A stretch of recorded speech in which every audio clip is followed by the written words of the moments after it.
The illusion of progress, debunking the myth of upward mobility. In the United States, politicians across the spectrum believe that society's role is to create a fair opportunity for everyone to compete. They usually only argue about whether we have achieved this fairness yet. The idea is that, regardless of your starting point or how society sees you, you should have the chance to use your talents and efforts to reach your full potential. Meritocracy, the concept that your achievements alone should determine your status in society, is the prevailing ideology. However, I have reservations about this idea, and I'll discuss why. We'll explore how meritocracy, once criticized by socialists, became the dominant belief in the United States, shaping neoliberal capitalism. We'll also delve into the reality of upward mobility in the US and how meritocracy has led to the replacement of democracy with rule by a select minority. Let's clarify a few points. Despite what some politicians claim, we don't actually live in a meritocracy. The notion of upward mobility, the belief that you can significantly improve your life through hard work or intelligence alone, doesn't hold true. Where you start in life has a substantial impact on where you end up. For many millennials and Gen Z individuals, the trend seems to be more towards downward mobility. Specifically, the chances of a millennial or Gen Z American achieving a higher standard of living than their parents are low at around 40%. This means that over 50% of people from these generations may experience a decline in their living standards. Looking at individual cases, the odds of someone born in the lower income group reaching the top income group are only 10%, which is half of what would be expected in a true meritocracy. For most individuals, the likelihood is higher that they will stay in the income group they were born into or move to the one immediately above or below, especially if they are not straight, white, or male. In more than half of instances, the social status and inequality your parents faced are directly inherited by you. Despite being associated with the American dream, which emphasizes upward mobility, the United States falls short in ensuring it. Among wealthy nations, it ranks only 16th in upward mobility, and there's a likelihood that this ranking may decrease further. This outcome is a consequence of the United States' neoliberal political agenda. Now, let's briefly review liberalism. The term liberalism is often used to describe Democrats, but more accurately, it applies equally to both major US political parties. In a liberal economy, the role of the state is minimal and the market largely determines who succeeds. It's a survival of the fittest scenario for companies, ideas, and individuals. Whatever or whoever remains standing after the competition is considered to have earned their place, regardless of how they achieved it. In very liberal states, safety nets are typically weak to prevent interference with what is perceived as the natural outcomes of the market. Since all out competition is viewed as the most legitimate way to determine value, everything, from healthcare to education to basic necessities, enters this competitive arena and becomes commodified. Since markets are considered the best at determining what is valuable, they end up influencing nearly everything.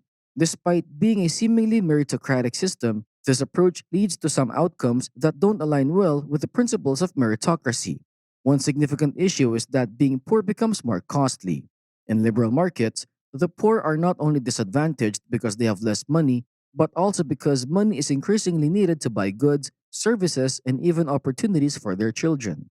In a highly commodified system, parents must purchase high quality childcare, primary and secondary schooling, even if it means moving to expensive neighborhoods and top notch college education, essentially turning opportunity itself into a commodity.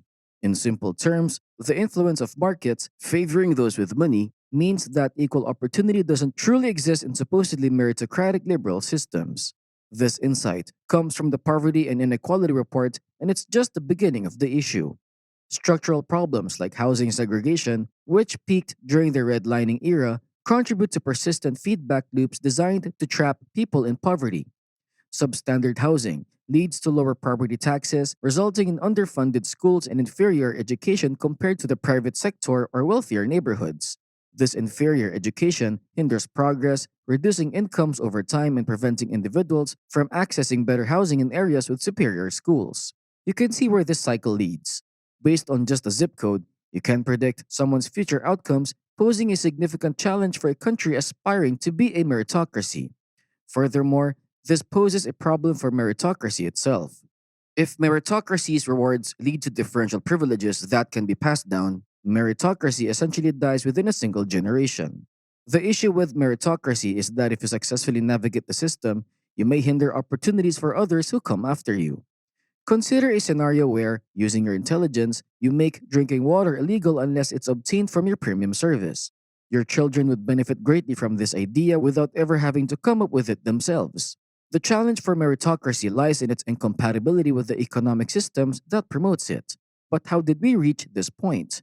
The truth is that meritocracy, or the emphasis on upward mobility, is a relatively recent cultural preoccupation. While the concept of an aristocracy of talent has roots in the French and American revolutions, the term meritocracy only surfaced in 1956 in the left wing journal Socialist Commentary in an article by Alan Fox.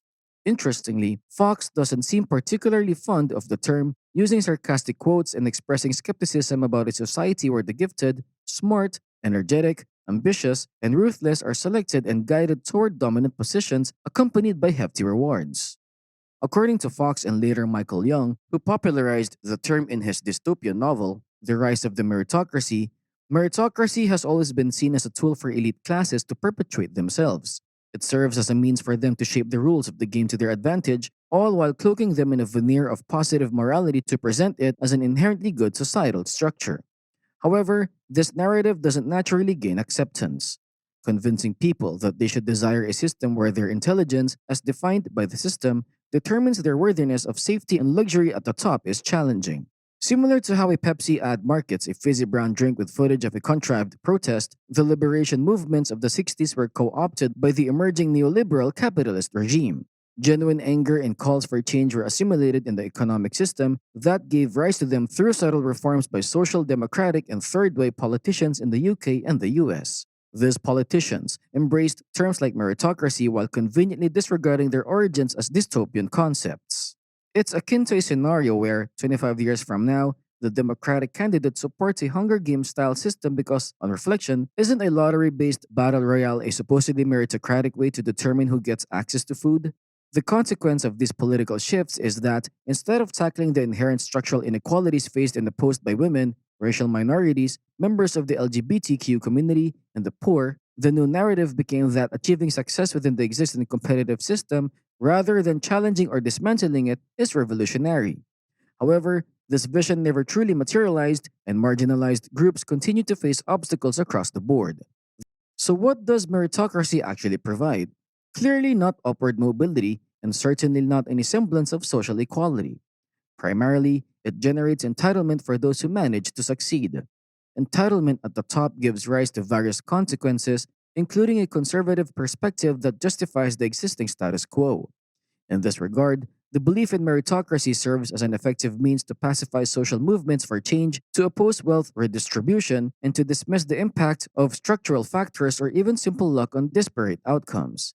The individuals holding disproportionate power are the same ones who have thrived under the current system, fostering a conservative mindset within a movement intended to be a progressive alternative to hereditary privilege. The idea of the common good often takes a back seat. Taken to its extreme, a meritocratic system leads those at the top to question the need for democratic dialogue when order has supposedly been achieved in a just and fair manner. Figures on the right leverage these narratives to legitimize their own power and suppress democratic principles. Figures like Musk, Bezos, and their billionaire counterparts are often idolized by crowds of people who develop a mistrust of the average person that hasn't achieved as much as their heroes. Influencers like Gary Vee and his group of inspirational entrepreneurs promote these narratives, contrasting them with perspectives from the left, framing any structural analysis of injustice as jealous complaints from individuals who supposedly aren't as brilliant or hardworking. The implication is that they are not willing to put in the same alleged 18-hour days, rising and grinding like true go getters. In essence, these critics are seen as liberals who don't know how to pull themselves up by their bootstraps and are just playing the victim card.